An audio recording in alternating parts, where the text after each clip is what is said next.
fresh air, cold air out there, right? These guys are going to love these conditions. Not just that, I think the fact that the circuit has cured a bit in the last 12 months makes a big difference. Maurice Massini goes back-to-back pole positions after the one at Sydney Motorsport Park. He will join James Abella on the front row, Brendan Pingle and Adrian Flack on row 2, Tony Quinn and Damien Flack on the third row, Walsh and Ubergang on the next row, Trent Young and James Duckworth in that traditional 10th starting position on row number 5. Over the pace to Miles Bond, getting better and better at each round, Darren Chamberlain. John McCorkindale makes an appearance this weekend with Mark Griffith. Sam Milton down in 16th, down to Ken Quinn and Brendan Tucker on row 10. Over 30 cars here this weekend in the Aussie Racing Car Super Series. John Reynolds' front suspension damaged that car yesterday. He'll start out at 21st. Down to Michael Rinken in 25th. Jeff Waters down there on row 14. And Mark Tarrant and Paul Faber making their starts this weekend. Grant Thompson, Ruth Bowler and Robert Motby, the guys lining up for this race. First one of the weekend. 4 big races to come. Across we jump on board with the Darrell Lee Sticks entry across the top of the mountain. 33 cars locked into position, waiting for the green flag at the back. The first race of the weekend here. It's round 5 of this year's Aussie Racing Car Super Series. We're off to Phillip Island next and then Sydney Olympic Park for the final round in December.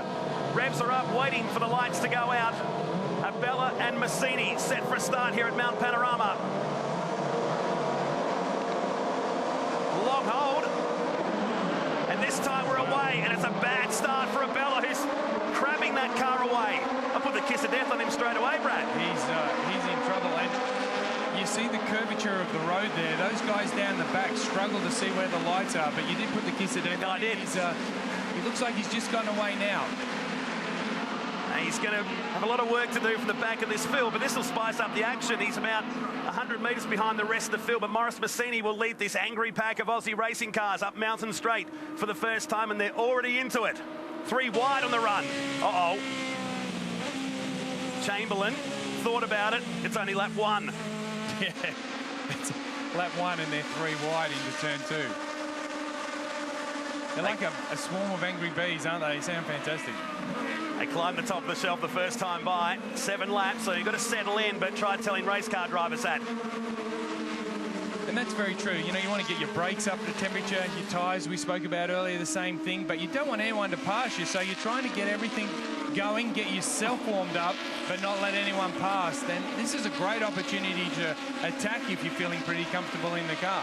It's almost like who's the bravest on the tyres first lap, isn't it? Yeah, it is. It really is. And, you know, when you want to stop the car at the end of one of these straights, you know, tyres quite aren't to temperature, the brakes aren't quite up to temperature, easy to lock a wheel. So it's also a good opportunity to make some ground.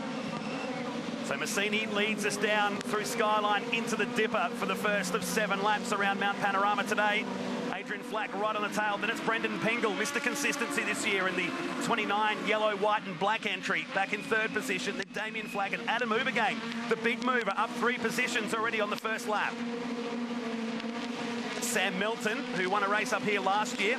Son of Chris Milton, a very popular engine builder in South Australia. He leads the pack down there, just outside the top 10 in 13th position. This is Slipstream City for Aussie racing cars down this long Conrod Straight. And you see they've got that little tiny wing on the back of it, but it really doesn't do much. So these cars can slipstream really well. Look at this. It's pretty hairy for the first lap. That was Ben Walsh going down in car number 2 to make up 6th position. Tony Quinn behind him in car 100. And oh no, Abella has come to a stop on the drop down through Skyline. Doesn't really surprise me. There was something going on with that car, the way he was crabbing off the line once he missed the start. So whatever it is, be it an electrical problem or a mechanical problem, it's unfortunately put him out of this event. Saw John Reynolds' car being taken back to the pits yesterday. Front suspension damage to the 55 car. As Massini leads us through, it's 0.3 of a second. That's a fairly big margin as we jump on board with the Darrell Lee Sticks entry of Darren Chamberlain running back there in 8th, chasing down Tony Quinn on lap 2.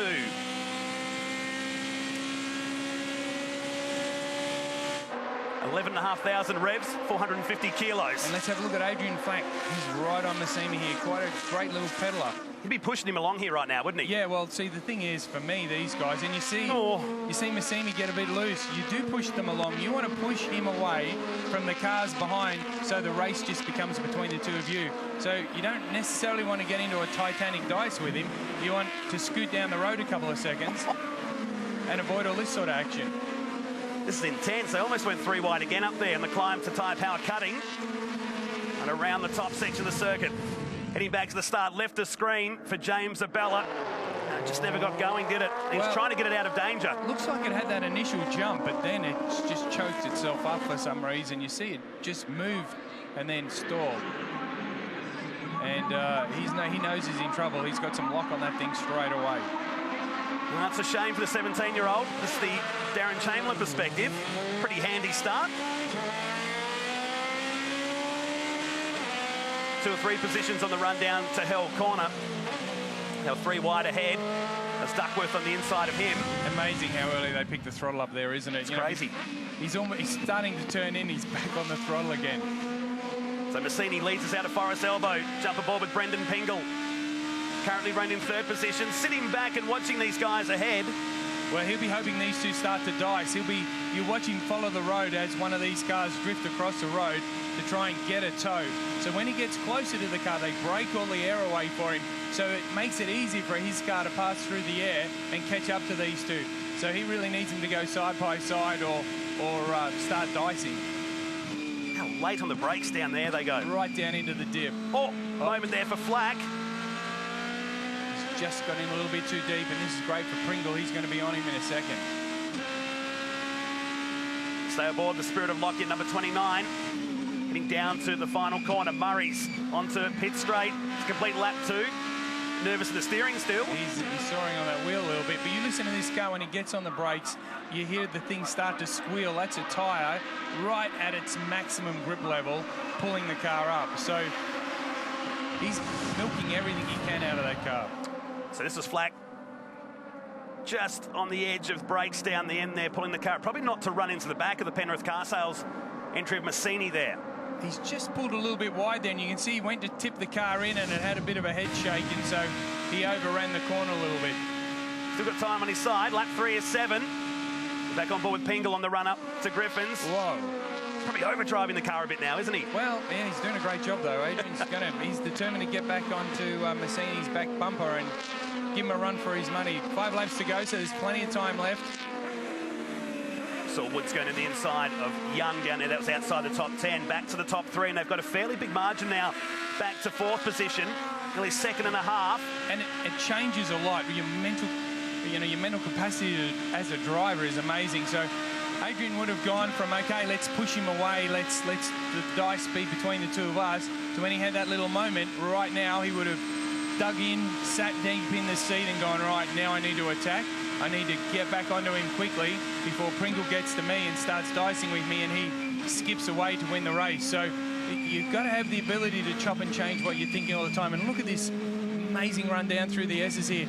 This is really all about gentle braking, turning the car and slowing the car down on the gears.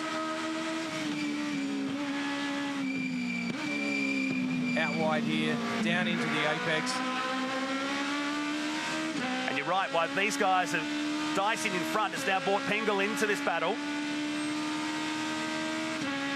Only 125 horsepower engines this, and they're producing over 200 Ks now. In fact, 217 on the run down Conrod. Now, Flack pulling out for a pass on Massini.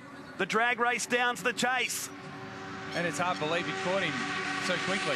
Side by side. I'll take that any day of the week. And Massini is going to fight back here. He's at the inside line. And Pingle wants a slice of the action too. And if you're wondering what that little yellow sticker is in the middle of the steering wheel, it's so you know when the wheels are straight on the front of the car. So he's got that there so he can see when he turns the steering wheel how much lock he's actually got on the car. And if he gets himself into trouble, then he knows where to go back to centre. Simple but effective, isn't it? Yeah, it's something started in rally cars, but it's migrated over to some circuit races.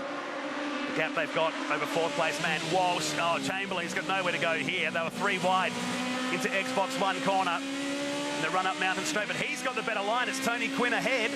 Well, I feel like these guys have gone 3 and 4 right wide for a whole lap. I mean, they're really putting on a great dice, but this is desperately costing them. It's knocking their speed around. They're dropping back from the leaders. What's Chamberlain going to do here? Try and split the eye of the needle. Oh, no. This is 3 wide up to Griffins. They go back into 2 wide. That's almost boring now, isn't it? They always turn on the action, the Aussie racing cars have been coming here since 2006. Got another race coming up later this afternoon. And 2 big ones tomorrow. Back to the leaders now as they come out of the cutting. And Flack laying up for another pass, and Pingle just inching closer as they climb the top of Stillman Park.